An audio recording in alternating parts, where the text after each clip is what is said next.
Saat ini obat ampuh untuk melawan virus corona belum ada. Tapi penyebaran corona dapat dicegah dengan kedisiplinan yang kuat dari kita sendiri. Ya, disiplin diri. Mulai dari disiplin menggunakan masker, disiplin menjaga jarak, disiplin hindari kerumunan, dan ini harus dilakukan secara bersama-sama dan terus-menerus tidak boleh terputus.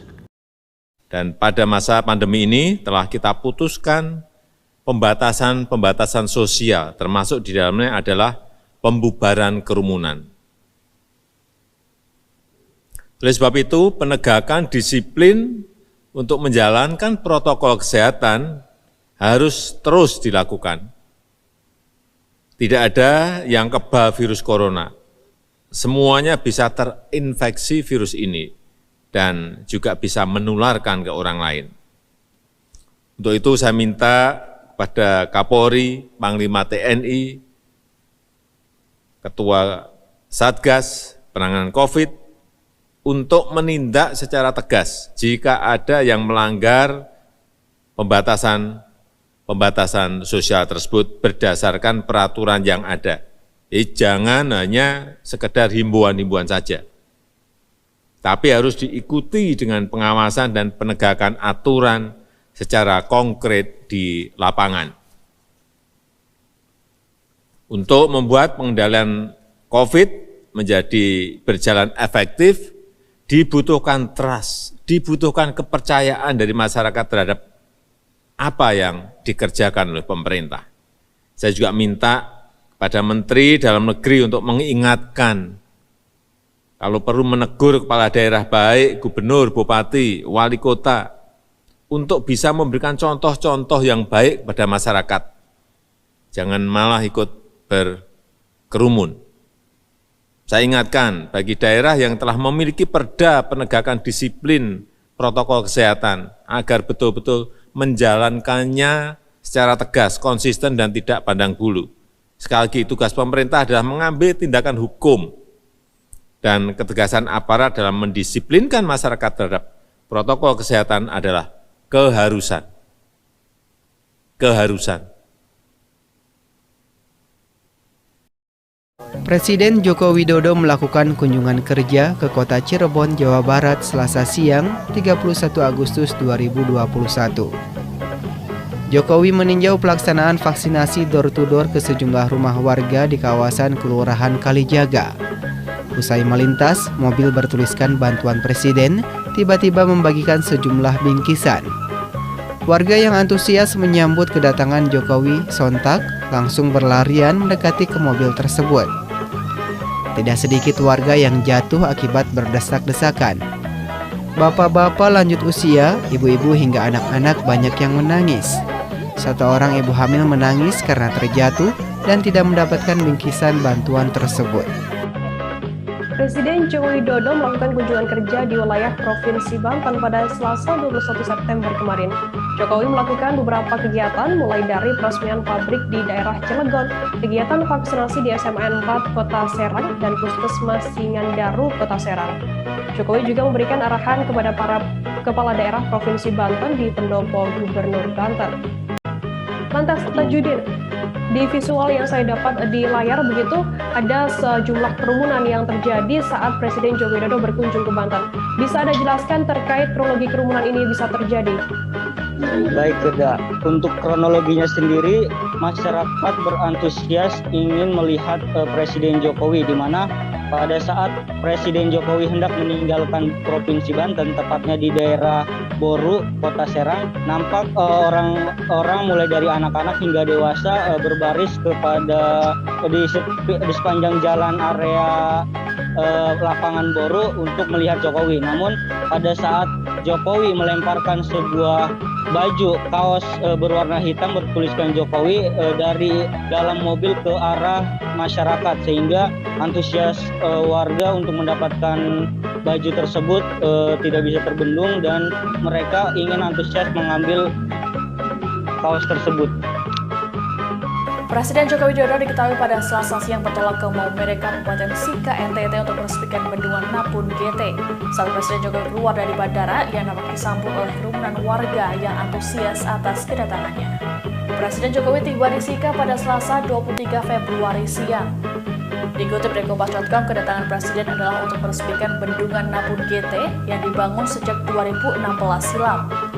Ketika Jokowi keluar dari Bandara Frans Seda, ratusan warga terlihat berkerumun untuk menyambutnya. Dalam video yang beredar di media sosial, tampak sejumlah anggota TNI Polri ataupun Pas Pampres yang berupaya untuk menghalau warga yang berusaha mendekat ke mobil yang ditumpangi Presiden Jokowi. Terlihat warga mulai dari anak-anak hingga lansia bersemangat untuk melihat kedatangan orang nomor 1 di Indonesia itu. Beberapa dari mereka bahkan berupaya menerobos penjagaan aparat demi bisa melihat Presiden Jokowi dari dekat. Warga Sika sudah menunggu kedatangan Jokowi sejak Selasa pagi. Mereka berjejer di pinggir jalan demi bisa menyaksikan kedatangan Presiden Jokowi ke daerah mereka. Warga Lebak, Banten berebut souvenir yang dibagikan Presiden Joko Widodo saat meresmikan ruas jalan tol Serang Panimbang. Mereka rela menanti sejak pagi untuk mendapat kaos bergambar Presiden.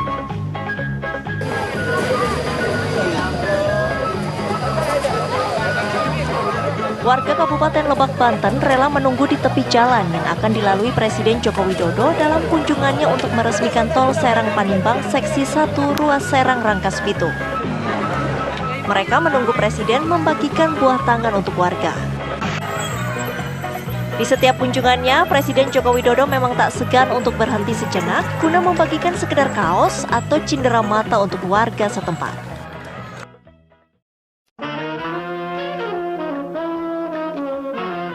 Kita juga mestinya semuanya yang hadir di sini sebagai pimpinan, sebagai penanggung jawab.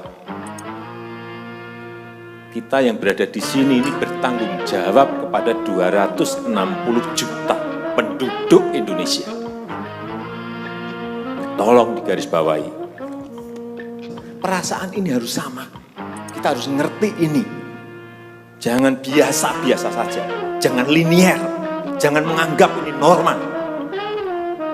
Bahaya sekali kita. Saya melihat masih banyak kita yang menganggap ini normal. Nah, kalau saya lihat Bapak, Ibu, dan saudara-saudara masih ada yang melihat ini sebagai sebuah masih normal, berbahaya sekali.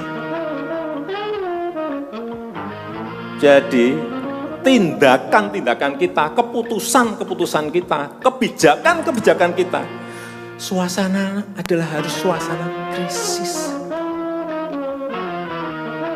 Jangan kebijakan yang biasa-biasa saja, menganggap ini sebuah kenormalan. Apa-apaan ini? Saya lihat masih banyak kita ini yang seperti biasa-biasa saja. Saya jengkelnya di situ. Ini apa nggak punya perasaan? Suasana krisis. Saya harus ngomong apa adanya, nggak ada progres. Yang signifikan nggak ada. Asal untuk rakyat, asal untuk negara. Saya pertaruhkan reputasi politik saya.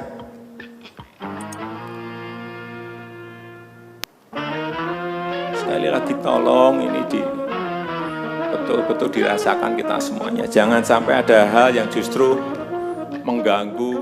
Sekali lagi, langkah-langkah extraordinary ini betul-betul harus kita lakukan. Dan saya membuka yang namanya langkah, entah langkah-langkah politik, entah langkah-langkah kepemerintahan akan saya buka. Langkah apapun yang extraordinary akan saya lakukan. Untuk 267 juta rakyat kita, untuk negara. Bisa aja membubarkan lembaga, bisa aja reshuffle. Udah kepikiran kemana-mana saya. Entah buat perpu yang lebih penting lagi, kalau memang diperlukan, karena memang suasana ini harus ada. Kalau suasana ini tidak, Bapak Ibu tidak merasakan itu, sudah Artinya tindakan-tindakan yang extraordinary keras akan saya lakukan. Saya rasa itu yang bisa saya sampaikan pada kesempatan yang baik ini. Saya betul-betul minta pada Bapak, Ibu, dan saudara-saudara sekalian mengerti, memahami apa yang tadi saya sampaikan. Kerja keras dalam suasana seperti ini sangat diperlukan. Kecepatan dalam suasana seperti ini sangat diperlukan. Tindakan-tindakan di luar standar saat ini sangat diperlukan dalam manajemen krisis. Sekali lagi, kalau payung hukum masih diperlukan, saya akan siapkan. Saya rasa itu yang bisa saya sampaikan. Terima kasih. Assalamualaikum warahmatullahi wabarakatuh.